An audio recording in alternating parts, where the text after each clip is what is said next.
मैं और जग और कहाँ का नाता, मैं बना बना कितने जग रोज मिटाता। जग जिस पृथ्वी पर जोड़ा करता वैभव, मैं प्रतिपल से उस पृथ्वी को ठुकराता। मैं निज रोदन में राग लिए फिरता हूँ, शीतल वाणी में आग लिए फिरता हूँ जिस पर भूपों के प्रासाद निछावर, मैं वह खंडहर का भाग लिए फिरता हूँ। बच्चों, यहाँ ध्यान देने की जरूरत है। यहाँ और शब्द का प्रयोग, मैं और कॉमा देकर फिर और जग और, 3 बार और का प्रयोग हुआ है। मैं और जग और कहाँ का नाता, मैं बना बना कितने जग रोज मिटाता। जग जिस पृथ्वी पर जोड़ा करता वैभव, मैं प्रतिपग से उस पृथ्वी को ठुकराता।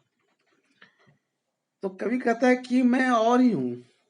यहाँ 3 बार जो और का प्रयोग हुआ है, इस पर ध्यान देने की जरूरत है कि मैं और जग और से कवि का क्या आशय है, ऐसा पूछता है प्रश्न। कवि प्रेम और मस्ती भरे जीवन में विश्वास करता है, जबकि संसार के लोगों की प्रवृत्ति स्वार्थ और कपटपूर्ण जीवन जीने में है। इसलिए उसके और संसार के लोगों की भी वैचारिक क्षमता नहीं बन पाती।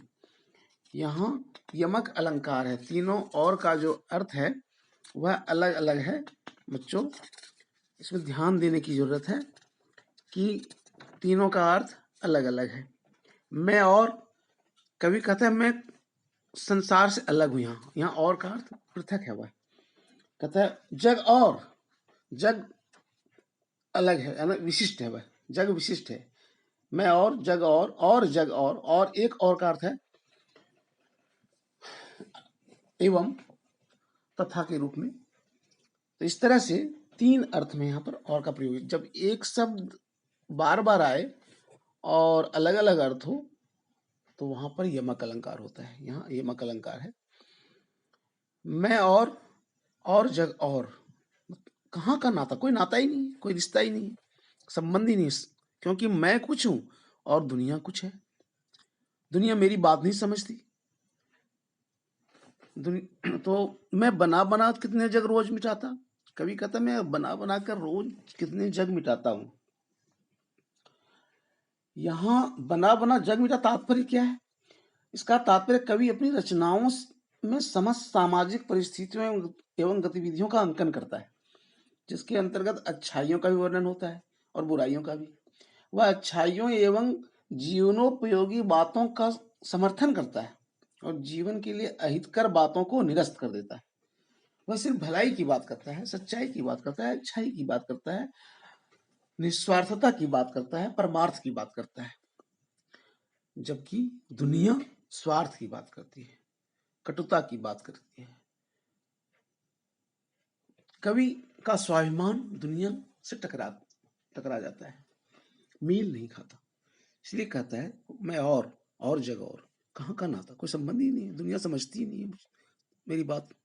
मैं बना बना कितना जगह, मैं अपनी कल्पनाओं में, सपनों में, अपनी रचनाओं में कितने सुंदर संसार की रचना करता हूँ, जो आदर्श समाज है, जिसमें सत्य भी है, शिव भी है, कल्याणकारी बातें भी और सुंदर भी है। जो जग जिस पृथ्वी पर जोड़ा करता वैभव, जग जिस पृथ्वी पर जोड़ा करता वैभव, यह दुनिया जिस धराधाम पर, जिस धरती पर, वैभव मतलब संपदा, धन संपत्ति, धन दौलत जोड़ा करता है, कौड़ी कौड़ी जोड़ करके बहुत कुछ बना लेता है ना।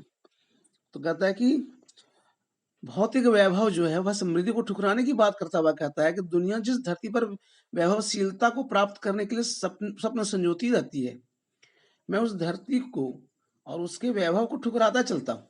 अर्थात कभी भौतिक वैभव को तुच्छ समझता है। सांसारिक जो वैभव है, जितनी भोग विलास की वस्तुएं हैं, जिससे जिस दौलत से खुशी मिलती है, जो तथाकथित खुशी प्रदान करने वाली जो दौलत है, उसके बारे में कह रहा है कि मैं जो जिस दौलत के पीछे दुनिया भागती रहती है, बेतहाशा दौड़ रही है, अंधाधुंध दौड़ रही है, जब जोड़ा करता वैभव, मैं प्रतिपक्ष से उस पृथ्वी को ठुकराता।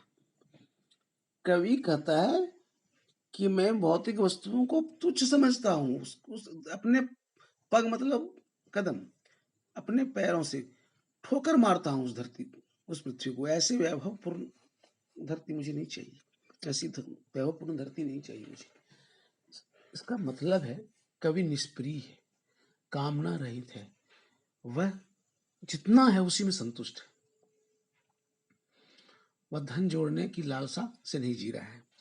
तो प्यारे बच्चों, इस तरह से यहाँ तक हमने पढ़ा। आगे की कविता, आगे की पंक्तियां हम कल पढ़ेंगे, आज अब नहीं हो पाएगा। कुछ प्रश्न भी आपको देने, काठिन्य निवारण कर लीजिए, आप रचना गृह कार्य कर लीजिए। काव्य सौंदर्य आप लोगों को मैं देता हूँ, आप इसको अपनी कॉपी में लिख लीजिए, बहुत काम आएगा। काव्य सौंदर्य इसकी जरूरत है, ठीक है, कुछ पंक्तियों, और इसके बाद आप गृह कार्य करेंगे। धन्यवाद।